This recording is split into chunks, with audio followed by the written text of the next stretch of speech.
Hello and welcome back to my channel. My name is Jacob, and in this video we're going to discuss the FG42 bandolier. This bandolier is clearly a reproduction.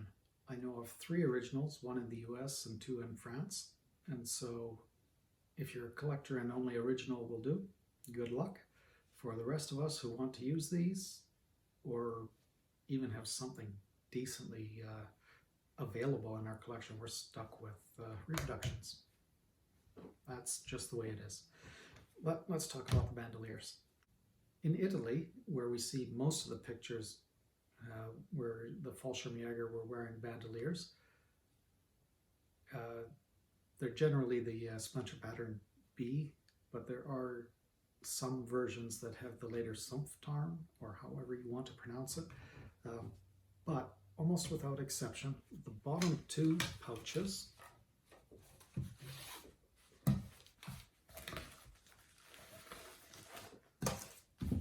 sometimes 3 or even 4, are almost without exception in these pictures empty.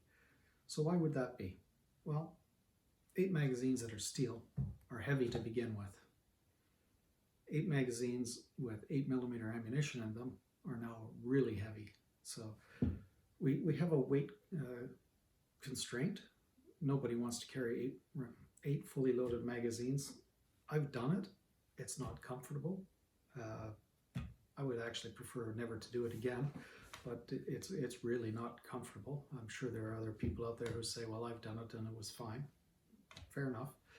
They probably fell back to 6 really quickly just through learning this, through personal experience and weight, and that was probably the number that they would come up with. Now, we don't see bandoliers in pictures on the Western Front. There might be some, but I can't think of any off the top of my head that I've seen. Certainly a couple of FG42 bandoliers were captured on the Western Front, but they don't seem to be as common use as they were in Italy. So what does that tell us about it? It was probably a great idea to begin with. It's very similar to the K98 bandolier, which is an evolution of the, I should say the Fallschirmjäger K98 bandolier, which is an evolution of the Stoßtruppen from World War I. So this is probably the end of the line for that style of bandolier.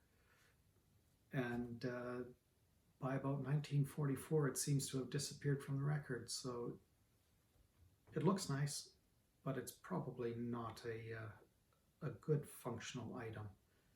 And that is my opinion on the FG42 bandolier. If you disagree with my opinion, you can leave a comment below, send me an email. I'd love to hear about it. If you like the video, you can always like it. And don't forget, my email is always at the end. And until next time.